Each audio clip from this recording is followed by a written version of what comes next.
Hi, my name is Billy McKinney. I teach at the Hanover Center for Trades and Technology. I teach Automotive Technology 1.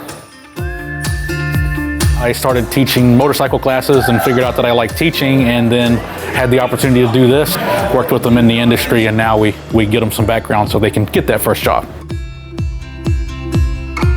My students typically, when they start my class, don't drive, and then they get that driver's license over the course of the year, and hey, wait a minute, I can use this stuff that we're learning in McKinney's class to work on my own car, and then they get to experience that, and then they get a little older, and hey, I got to find something to do for a living. This is a viable skill, and I like that.